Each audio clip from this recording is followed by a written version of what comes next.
You're driving through the rolling hills outside Johnson City, or maybe down a quiet tree-lined street in Kingsport, and you spot it, the perfect piece of land. You can already picture the driveway, the front porch, and the life you'll build there. But before you close the deal and start drawing up floor plans, there is an invisible blueprint already stamped on that property. A strict set of legal codes dictates exactly what can and cannot be built on that dirt. This code is called zoning. It is a set of local municipal laws that cities and counties use to group compatible land uses together. It's the mechanism that keeps a noisy auto body shop from opening up right next to a quiet residential cul-de-sac, protecting the character of the neighborhood. Ignoring these rules can lead to disaster. Buyers who purchase a lot on emotion, only to discover later that the local zoning prohibits their planned home, face heartbreaking delays and severe financial losses. Checking the local zoning rules is the mandatory first step to ensure your vision for a property is actually legally possible. The most basic rule of this invisible blueprint is use. This simply defines what type of structure the property can legally hold, like a single-family home versus a multifamily apartment building. This diagram shows another rule, setbacks. It's the mandatory minimum distance your house sits from the property lines, guaranteeing breathing room.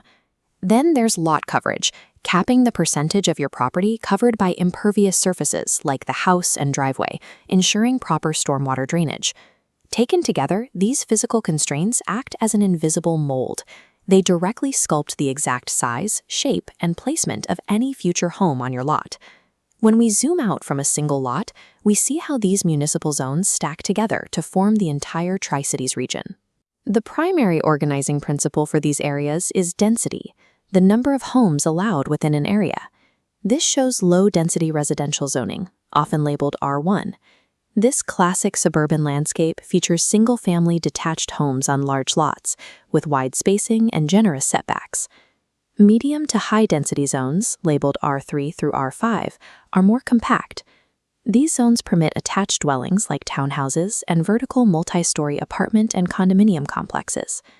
Outside the city limits, you'll find agricultural or rural zones, typically labeled A1. These areas require large tracts of land, often an acre or more, designed for farming and country living. Finally, certain neighborhoods, like the historic Tree Streets in Johnson City, have an overlay. An overlay is an extra layer of zoning rules stacked on top of the base zone, specifically designed to protect sensitive environmental features or preserve a neighborhood's historic architecture.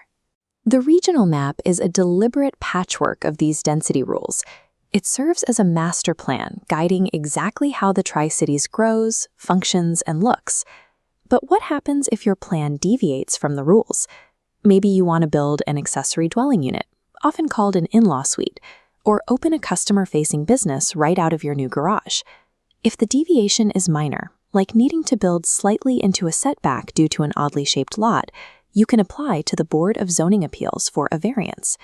A variance is a legal exception granted only when you can prove a specific physical hardship with the property itself.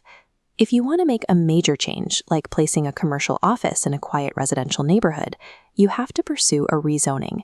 This is the heavy-duty process of entirely changing the property's legal classification from one zone to another. As you can see on this public notice sign, both of these paths require formal applications, expensive fees, and public hearings before a planning commission. Your neighbors are explicitly invited to weigh in and voice their opinions on your request.